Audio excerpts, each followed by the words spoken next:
आज बात करेंगे प्रीतिलता वादेदार की।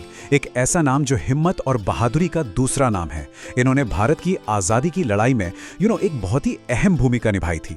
तो चलिए आज इस सफ़र को देखते हैं कि कैसे एक तेज तर्रार होनहार स्टूडेंट देश की पहली महिला शहीद बन गई। मैं साहसपूर्वक खुद को एक क्रांतिकारी घोषित करती हूँ। सोचिए, ये शब्द प्रीतिलता ने अपने आखिरी खत में लिखे थे। यहीं से कहानी की शुरुआत करते हैं। ये सिर्फ शब्द नहीं है, ये उनके पक्के इरादे और उस गजब की हिम्मत का सबूत हैं जिसने ब्रिटिश हुकूमत की नींव तक हिला दी थी। तो सवाल ये उठता है कि ये सब शुरू कैसे हुआ। मतलब एक पढ़ने लिखने वाली लड़की आखिर आज़ादी की लड़ाई का हिस्सा बनी कैसे। चलिए जरा उनकी शुरुआती दिनों में चलते हैं। देखिए, कॉलेज के दिनों में ही प्रीतिलता दीपाली संघ जैसे ग्रुप से जुड़ गई थी। ये ढाका का एक क्रांतिकारी संगठन था जो महिलाओं को पॉलिटिकली जागरूक बनाता था। और सच कहें तो यही क्रांति की दुनिया में उनका पहला कदम था। यहीं उन्होंने सीखा कि एक महिला की भूमिका सिर्फ घर तक नहीं है, बल्कि देश को आज़ाद कराने में भी हो सकती है। और एक बात, क्रांति में आने से पहले वो एक ब्रिलियंट स्टूडेंट थी। मतलब 1928 में फर्स्ट क्लास से मैट्रिक पास की, 1929 में ईडन कॉलेज में एडमिशन लिया और लड़कियों में टॉप किया। फिर 1932 में कलकत्ता के बैथ्यून कॉलेज से फिलॉसफी में डिस्टिंक्शन के साथ ग्रेजुएशन किया। ये सब दिखाता है कि उनके सामने एक आरामदायक जिंदगी का पूरा रास्ता खुला था, लेकिन उन्होंने चुना देश के लिए संघर्ष का मुश्किल रास्ता। और फिर आता है कहानी में एक बहुत बड़ा टर्निंग पॉइंट, जब उनकी मुलाकात हुई महान क्रांतिकारी नेता सूर्य सेन से। यहीं से वो आर्म्ड रेजिस्टेंस यानी सशस्त्र विरोध का हिस्सा बनी।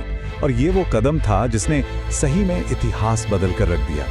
लेकिन एक मजेदार बात यह है कि शुरुआत में सूर्य सेन का ग्रुप महिलाओं को मेंबर नहीं बनाता था। काफी हिचकिचाहट थी, लेकिन फिर एक स्ट्रेटेजिक मूव लिया गया। ये सोचा गया कि अगर महिलाएं हथियार लेकर जाएंगी तो उन पर कोई शक भी नहीं करेगा। और बस इसी एक फैसले ने आज़ादी की लड़ाई में महिलाओं की भूमिका को एक बिल्कुल नई पहचान दे दी। इसके बाद उन्हें एक बहुत ही जरूरी मिशन मिला। वो अपनी चचेरी बहन बनकर अलीपुर जेल गईं। वहां उन्होंने सजाए मौत पाए क्रांतिकारी रामकृष्ण बिस्वास से करीब 40 बार मुलाकात की। सोचिए, वो जेल में जानकारी पहुंचाती थीं। ये मिशन उनकी बेमिसाल बहादुरी का और सूर्य सेन के ग्रुप के लिए उनकी क्या अहमियत थी, इसका बहुत बड़ा सबूत था। चलिए अब आते हैं उनकी कहानी के क्लाइमैक्स पर, यूरोपियन क्लब पर हमला। ये सिर्फ एक बिल्डिंग पर हमला नहीं था, ये गुलामी के एक सिंबल पर हमला था। ये भारत के सेल्फ रिस्पेक्ट का, आत्मसम्मान का एक खुला ऐलान था। उस क्लब के बाहर एक बहुत ही शर्मनाक साइन बोर्ड लगा रहता था जिस पर लिखा था, कुत्तों और भारतीयों को आने की अनुमति नहीं है। बस यही भेदभाव, यही जिल्लत इस हमले की सबसे बड़ी वजह बनी। और इस हमले का प्लान देखिए, कितना सोचा समझा था। प्रीतिलता इस रेड को लीड करने वाली थी, वो भी एक पंजाबी मर्द के भेष में। 8 लोगों की टीम को 3 ग्रुप्स में बांटा गया ताकि क्लब को चारों तरफ से घेरा जा सके। फिर बिल्डिंग में आग लगाना और फायरिंग शुरू करना। ऑपरेशन पूरा होने के बाद सीटी बजाकर सबको निकलने का सिग्नल देना था। और सबसे जरूरी, अगर पकड़े गए तो गिरफ्तारी से बचने के लिए पोटेशियम साइनाइड खा लेना। मतलब ये एक हाई स्टेक मिशन था और प्रीतिलता इसे लीड कर रही थी। ये उनके करो या मरो वाले जज्बे को साफ दिखाता है। अब हम बात करेंगे उस हमले के आखिरी और सबसे दुखद पलों की। वो लम्हे जहां प्रीतिलता ने देश के लिए अपनी सबसे बड़ी कुर्बानी दी। ऑपरेशन तो कामयाब रहा, लेकिन लौटते वक्त प्रीतिलता को एक गोली लग गई और वो ब्रिटिश पुलिस से घिर गईं। अब उनके सामने एक बहुत बहुत बड़ा फैसला लेने का वक्त था। तो सवाल ये था, दुश्मन के हाथ लगकर सरेंडर कर दें या देश के लिए अपनी जान कुर्बान कर दें। सोचिए जरा, उस एक पल में उनके दिमाग में क्या चल रहा होगा।